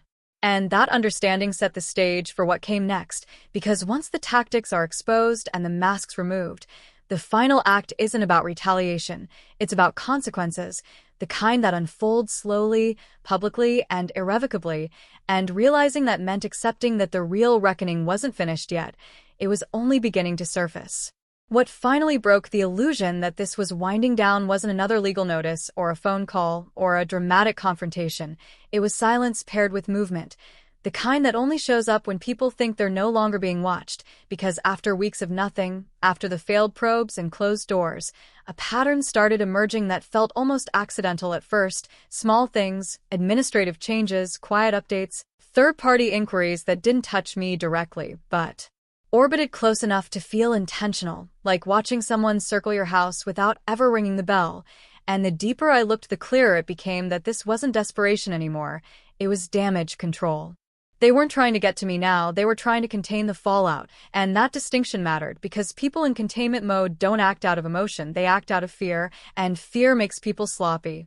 I started hearing from places I didn't expect: mutual connections, old professional overlaps, distant relatives who suddenly felt compelled to check in under the thinnest pretenses, and every conversation carried the same undertone: curiosity mixed with caution, like they were trying to figure out which version of the story survived the courtroom and which one had quietly died. And here's the thing nobody tells you about situations like this. Once power shifts, the audience shifts with it. People who once nodded along suddenly start asking questions, not because they've grown a conscience overnight, but because they sense instability, and instability makes loyalty expensive. Somewhere in the middle of all this, while the external chessboard kept rearranging itself, something unexpected happened internally. The anger I thought I'd need to sustain myself just burned out, not into forgiveness, not into indifference, but into focus, because anger is loud and exhausting, and I realized I didn't need it anymore to keep moving forward. Clarity was doing the job just fine. That clarity made me ruthless about boundaries, not in a dramatic way, but in a logistical one: contacts filtered, channels closed, permissions audited, because peace isn't just emotional, it's operational. I stopped wondering what they were thinking and started paying attention to what they were doing, because behavior is always the truest confession, and what they were doing was retreating, consolidating, rewriting narratives in smaller rooms where fewer people could challenge them. That's when the irony really hit. The same people who once insisted everything be handled quietly, internally, within the family, were now scrambling to keep things quiet for entirely different reasons, and watching that reversal was both surreal and grounding, because it confirmed something I'd only intellectually understood before: power doesn't disappear when it's challenged, it relocates. And the trick is recognizing where it's trying to resurface. Around this point, I want to pause again and ask you something, because if you've been following this, you're probably seeing pieces of your own life reflected back at you. So tell me, honestly, where are you watching from right now? Not just geographically, but emotionally. Are you watching this from the middle of your own storm, or from the quiet aftermath of one you survived? Because that context changes how this lands.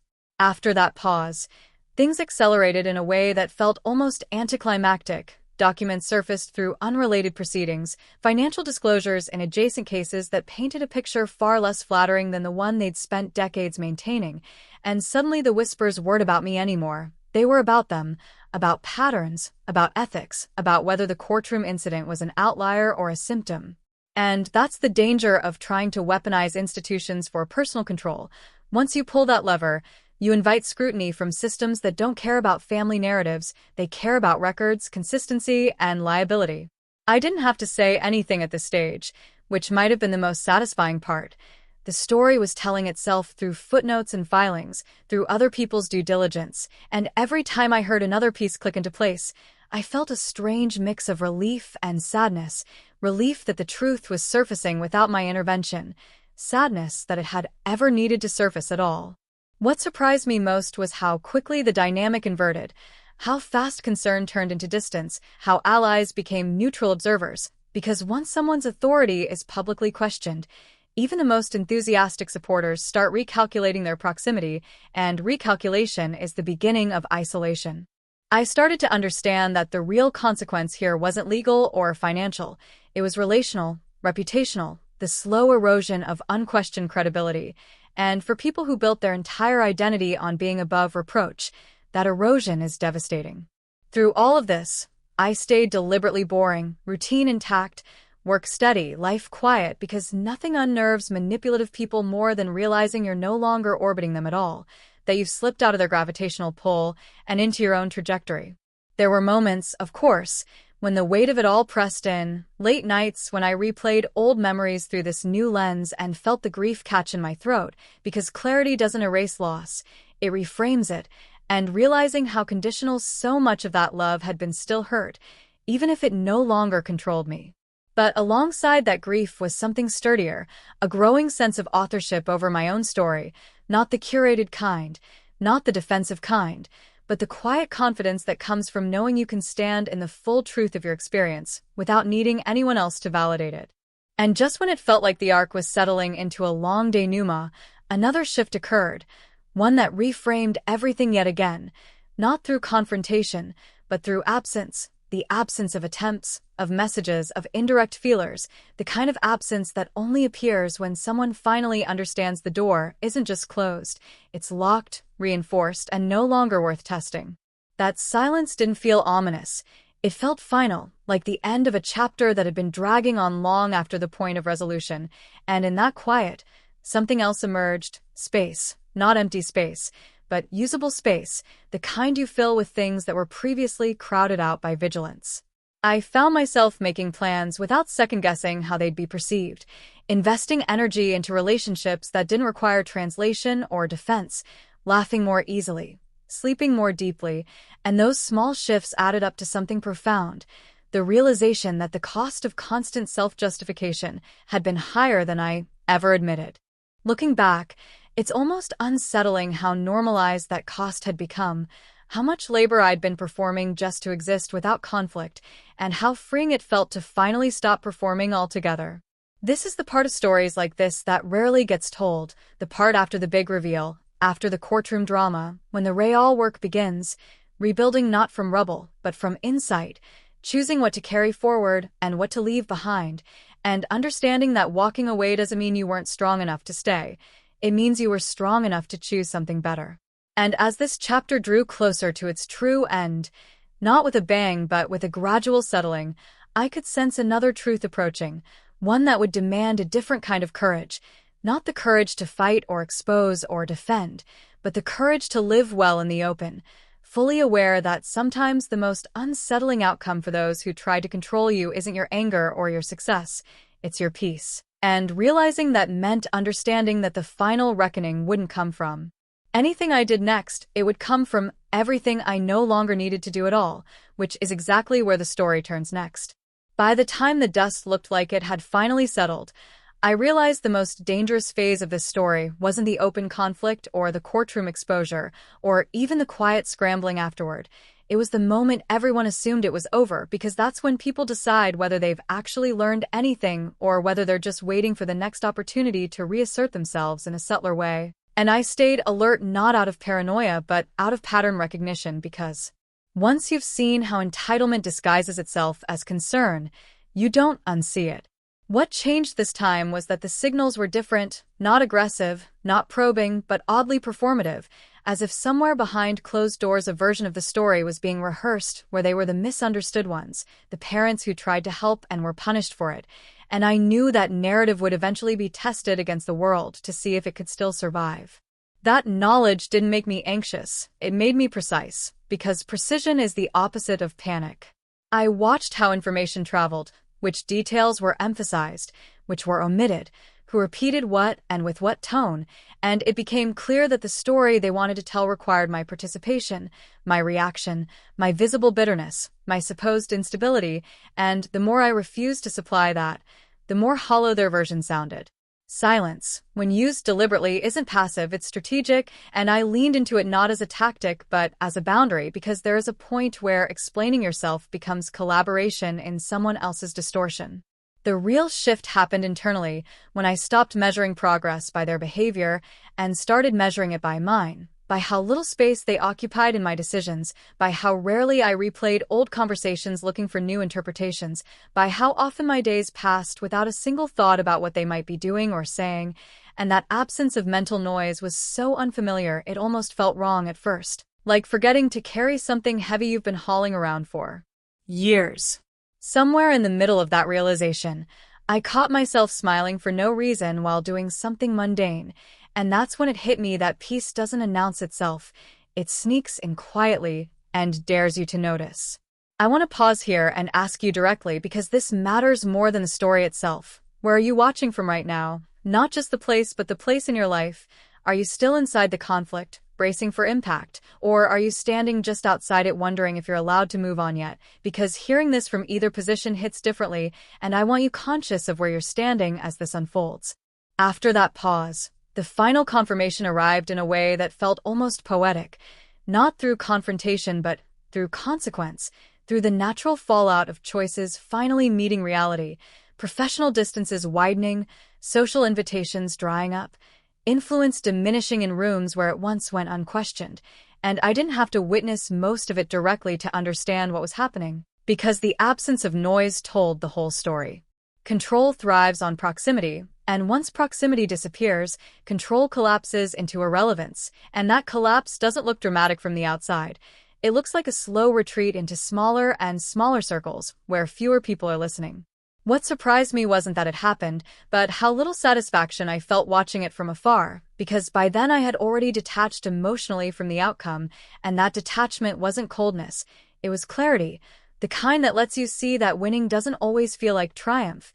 Sometimes it just feels like relief mixed with a quiet sadness for what could have been different if pride hadn't been chosen over connection.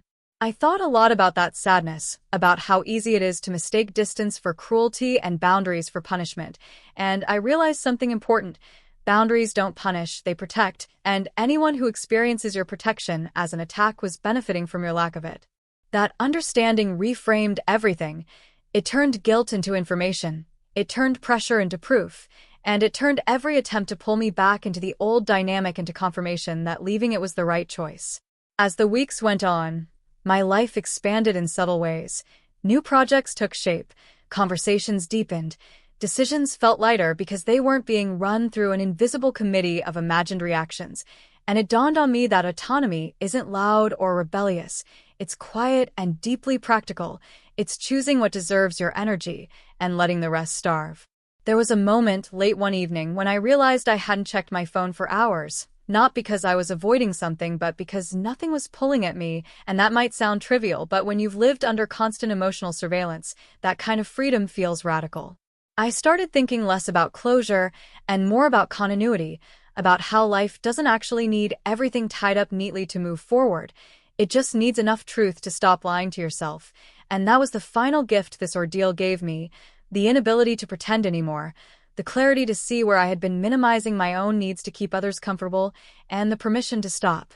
If there's a lesson buried in all of this, it isn't about revenge or even justice. It's about recognizing when love has been confused with access, when loyalty has been weaponized into obligation, and when walking away isn't abandonment, but self-respect. People like to say family is everything, but what they often mean is familiarity is everything, and familiarity without safety is just a habit, not a bond. The hardest part wasn't losing the relationship as it existed. It was letting go of the hope that it would someday become something it had never shown itself capable of being, and once that hope loosened its grip, everything else fell into place. As this chapter reaches its true edge, not with a dramatic confrontation, but with a steady forward motion, I can see now that the story was never really about possessions or control or even betrayal. It was about authorship, about who gets to define your life when the people who raised you decide they own the narrative, and the moment you take that pen back, the story doesn't end. It finally begins. What comes next isn't louder, it's deeper, and it doesn't need witnesses to be real, but it does need intention, because the temptation after surviving something like this is to armor up permanently, to confuse strength with distance, and the real challenge is learning how to stay open without becoming accessible to harm again. That balance, that discernment, is where the next chapter lives, and it's one worth watching closely, because the most unsettling thing you can do to people who tried to reduce you is not to expose them further, but to outgrow the frame they put around you and live so fully outside it that their version of you simply stops making sense. And that's exactly where the story is headed next.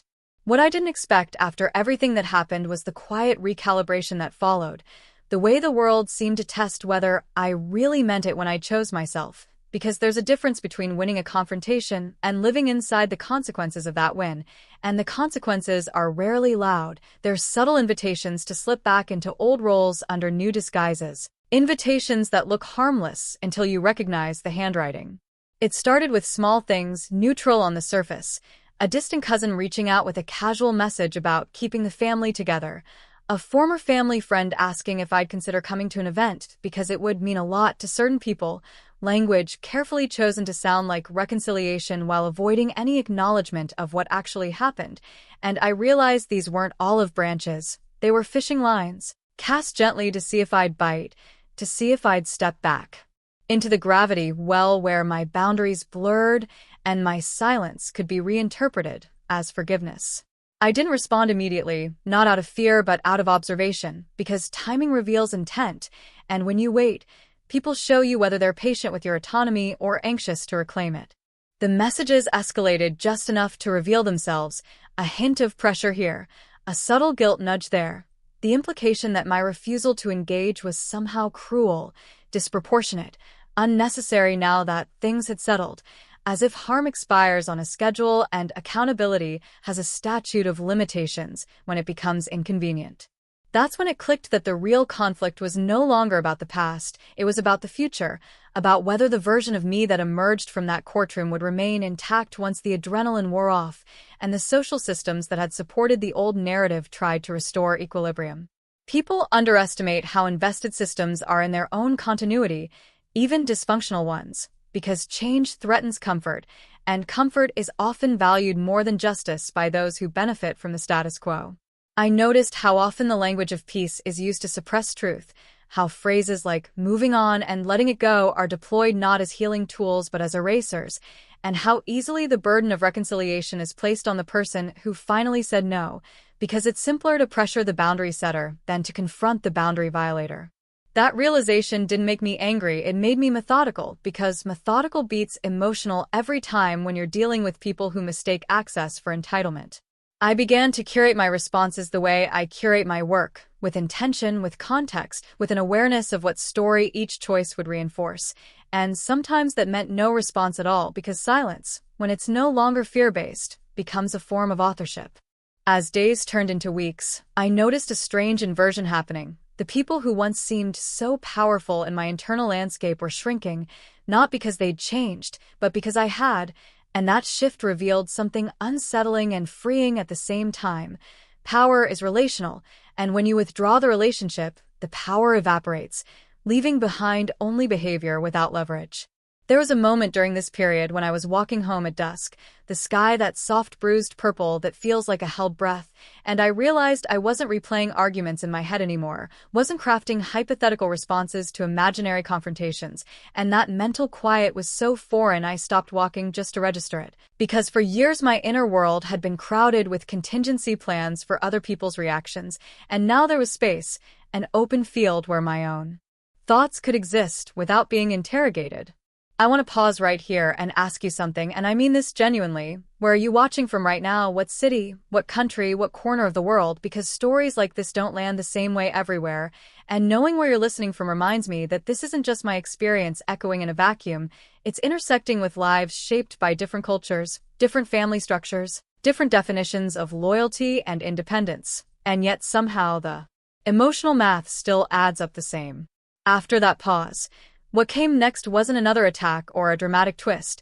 It was a test of resolve disguised as normalcy, because once overt control fails, subtle normalization becomes the new tactic, invitations framed as nostalgia, memories selectively curated to omit harm, the past softened just enough to make resistance feel unreasonable. And I could see how easily someone craving closure might mistake that softening for growth.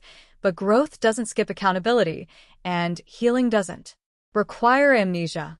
I thought a lot about that distinction, about how often we're taught that forgiveness is something you owe rather than something you choose, and how rarely we talk about the cost of premature forgiveness, the way it can re-traumatize by forcing you to deny your own perception in service of someone else's comfort. The more I observed, the clearer it became that the healthiest thing I could do wasn't to correct their narrative or defend my boundaries again and again, but to live in a way that made their narrative irrelevant, because nothing destabilizes a false story faster than a life that contradicts it without commentary. I leaned into my work, not as an escape but as an affirmation, because competence has a grounding effect when your reality has been questioned, and each small success, each completed project, each moment of quiet satisfaction reinforced something no courtroom ever could, that I trust myself. Trust, I realized, isn't restored through vindication alone. It's rebuilt through repetition, through choosing yourself consistently enough that your nervous system stops bracing for punishment. There were moments of grief woven into this phase, unexpected and sharp, Grief not for what was lost, but for what had never been safe to begin with, and I let that grief exist without trying to fix it, because unprocessed grief has a way of leaking into places it doesn't belong, and I wasn't interested in carrying anything unnecessary forward.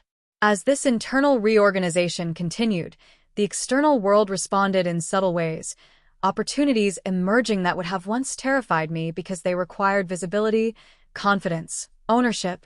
And I took them not because I needed to prove anything, but because I was no longer shrinking to fit someone else's expectations of who I was allowed to be. It's strange how courage feels less like bravery and more like alignment when you're no longer fighting yourself. I noticed, too, how people around me adjusted, how some relationships deepened because they were built on mutual respect rather than obligation, and how others quietly faded because they were sustained primarily by my willingness to overextend, and neither outcome felt tragic, both felt accurate. Accuracy, more than harmony, became my new metric for health, because harmony without honesty is just quiet resentment waiting to surface. As the weeks stacked into something that resembled a new normal, I began to sense the outline of what was coming next, not as a threat but as a possibility, the realization that liberation isn't a single event, it's a series of choices that compound, and each choice either reinforces the boundary or erodes it. That awareness sharpened my attention, not into hypervigilance but into discernment, because discernment allows you to stay open without being porous, to engage without being consumed, and that balance is where real freedom lives. There was one particular evening, unremarkable on paper, when I sat alone with a cup of tea growing cold in my hands, and I understood that the story was no longer about escaping something, it was about building something that didn't need to justify itself or be defended, something that existed because I chose it, and that understanding carried with it both excitement and responsibility. Because when you step out of reaction mode, you become accountable for what you create next. The old narrative had been a cage, but it had also been a script, and without it there was a blank page, and blank pages are exhilarating and terrifying in equal measure. What kept me grounded was the knowledge that I didn't need to rush. That urgency had belonged to the people trying to control the outcome, not to me, and that patience, once reclaimed, becomes a quiet superpower. As this chapter stretches toward its edge, not with a bang but with a steady accumulation of clarity, the tension isn't about whether the past will resurface. It's about whether the future will demand a version of me I'm not willing to be anymore, and that question doesn't have a single dramatic answer. It has many small ones, answered daily, in choices so ordinary they almost go unnoticed. And that's what makes what's coming next both unsettling and compelling, because the next challenge isn't external opposition, it's internal consistency, the ability to live the truth you fought for without constantly referencing the fight, to let your life expand beyond the frame of resistance and into something that stands on its own. And that transition, that quiet shift from survivor to author, is where everything gets interesting, because it's there that people who underestimated you often make their last mistake, assuming you're calm means you're done growing, when in reality it means you've just stopped explaining. What followed wasn't confrontation or closure or some cinematic final exchange. It was something far more destabilizing for people who rely on control. It was my absence from the emotional economy they were used to operating in. And absence does something interesting when someone expects access. It creates noise in their head where certainty used to live, and I could feel that noise indirectly through the behavior of others, through the way information suddenly started reaching me from angles I hadn't anticipated, not as threats but as updates, whispers, fragments, proof that when a system loses its central lever it starts leaking truth. I learned, without asking, that narratives were unraveling in places I wasn't present, that the story they had told about me required constant maintenance, and now no one was willing to do the upkeep, because stories built on distortion are expensive to sustain, and people eventually get tired of paying for them. What struck me most wasn't satisfaction but confirmation. Confirmation that the calm I had chosen wasn't passive. It was disruptive, because when you stop reacting you force others to sit with their own behavior, without the relief of your response. I noticed how often people confuse forgiveness with accessibility, how they believe that if you've healed you should be available, pliable, open to reinterpretation, as if strength means you no longer require distance, when in reality strength often clarifies exactly how much distance is necessary. There were moments I caught myself almost slipping back into explanation mode, crafting internal speeches no one had asked for, justifications no one deserved, and each time I recognized that impulse for what it was, an old reflex built in a time when my safety depended on being understood, not respected, and the difference between those two is vast. Understanding can coexist with dismissal, respect cannot. The shift from needing to be understood to requiring respect changed how I spoke, how I listened, how I chose silence without guilt. And guilt is the currency control systems use most effectively, so depriving them of it felt like closing an account they'd been withdrawing from for years. It was during this stretch that I realized something uncomfortable but liberating. Not everyone who benefits from your boundaries will applaud them. Some will resent you precisely because your boundaries expose their lack of them, and resentment often disguises itself as concern, as confusion, as wounded innocence, but the tone always gives it away, because concern asks questions while resentment makes accusations. I became fluent in that distinction, not as a defense mechanism, but as a form of literacy, emotional literacy that allowed me to navigate interactions without internalizing someone else's discomfort as my responsibility. Somewhere in the middle of all this, I found myself laughing more, not the performative laughter of social lubrication, but the sudden, unexpected kind that surprises you in quiet moments, because humor returns when vigilance fades, and that felt like a milestone I hadn't known to anticipate. I want to pause here again and ask you something, because if you're still listening at this point, you're not just consuming a story, you're locating yourself inside it. So tell me, where are you watching from right now? What place are you sitting in as these words land? Because context shapes impact, and knowing that this reaches beyond my own room into yours makes the connection real, in a way metrics never could. After that pause, the days kept stacking, not dramatically, just steadily, and steadiness has a way of revealing truths urgency hides. I saw clearly how much of my previous life had been spent anticipating reactions rather than initiating choices, and how exhausting that anticipatory posture had been, a constant low-level alertness that masqueraded as responsibility, and now that it was gone, energy freed up in ways I hadn't predicted. I began to invest that energy deliberately into relationships that didn't require translation, into routines that reinforced my autonomy, into projects that had nothing to do with proving anything and everything to do with expressing something. Expression replaced defense, and that swap changed everything. It was around this time that someone who had once been adjacent to the old narrative reached out, not to reconcile but to confess. And confession is a strange thing because it often arrives seeking absolution rather than accountability, and I was careful not to confuse listening with endorsing.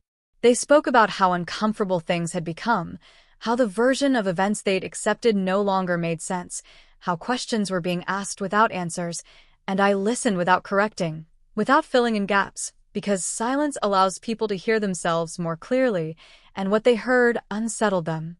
When they finished, there was a pause thick with expectation, and I understood that what they wanted was reassurance, some signal that the discomfort would pass, that things would go back to normal, and I offered none, not out of cruelty but out of honesty, because the truth was things wouldn't go back to normal, and that was the point. Normal had been a system that required my diminishment, and I had no interest in resurrecting it for anyone's comfort. As the seasons subtly shifted outside, I noticed a parallel shift inside, the emergence of something like authorship, the sense that I was no longer reacting to chapters written by others, but drafting my own, line by line, without rush. That authorship brought with it a new kind of fear, not the fear of punishment but the fear of possibility, because when you remove constraints you also remove excuses, and suddenly the only thing between you and the life you imagine is your willingness to choose it.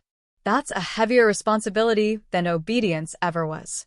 I found myself confronting questions I'd postponed for years, not because I couldn't answer them, but because answering them would require action, and action had once carried consequences I wasn't free to absorb. Now, those questions felt less like threats and more like invitations, and invitations don't demand immediate acceptance, they wait.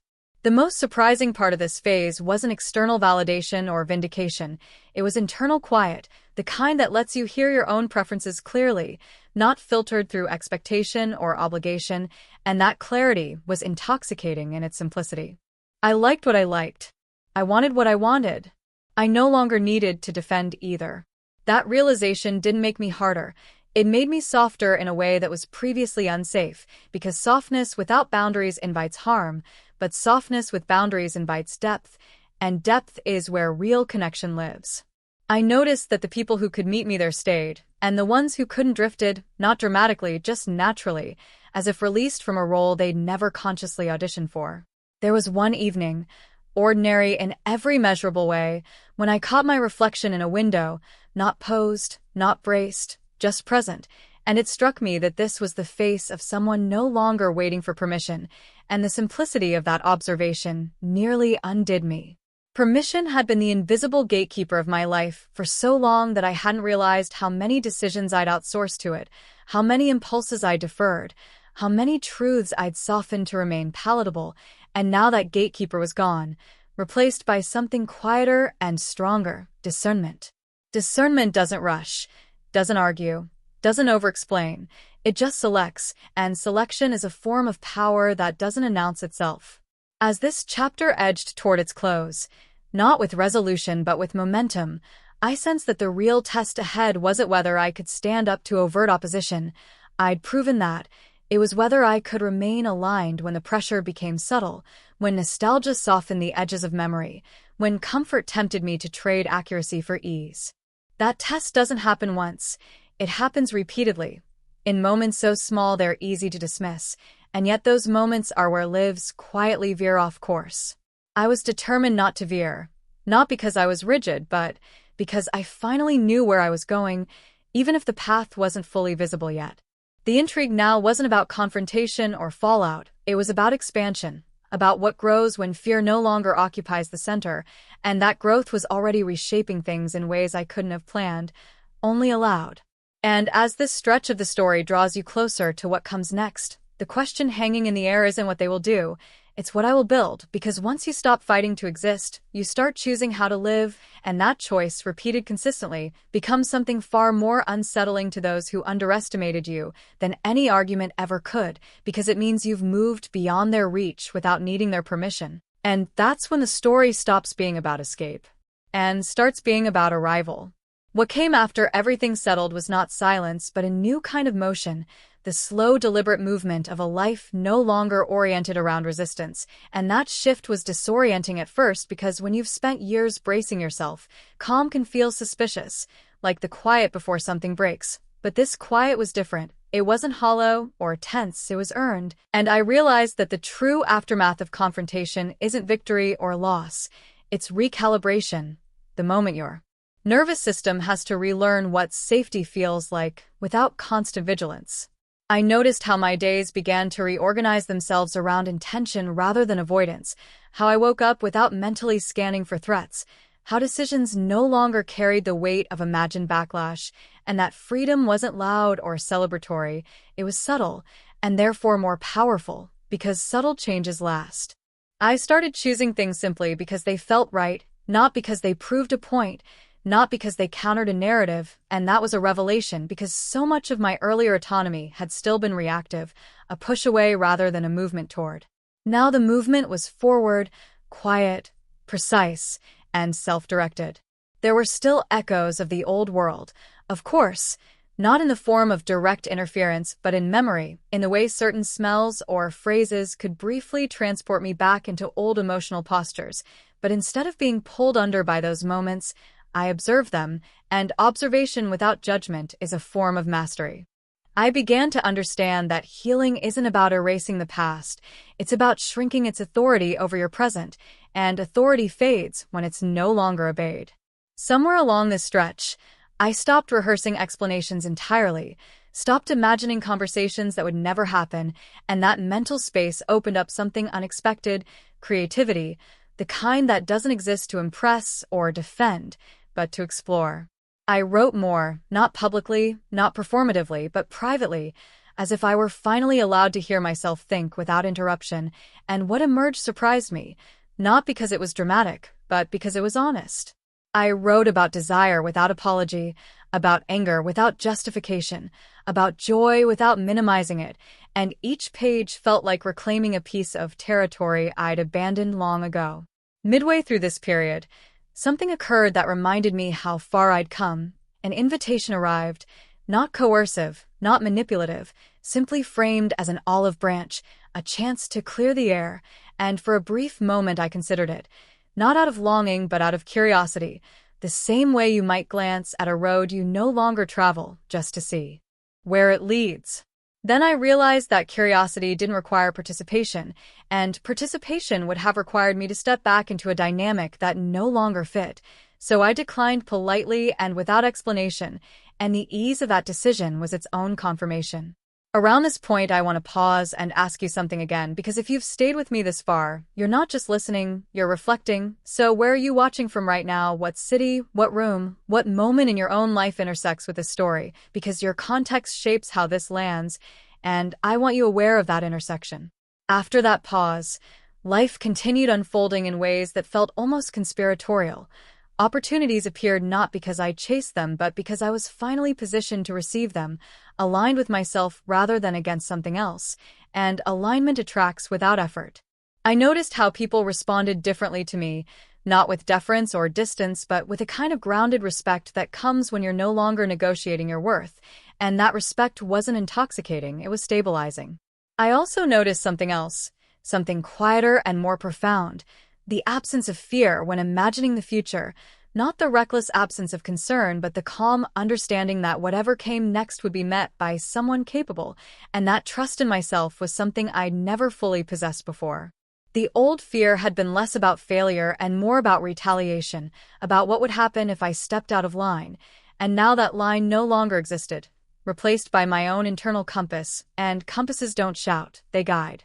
There were moments of loneliness, I won't pretend otherwise, because growth often creates distance before it creates connection, but that loneliness felt clean, not like abandonment, more like the quiet of a wide open space waiting to be furnished, and I trusted that process because I'd learned that forcing connection leads to distortion, while allowing it leads to depth.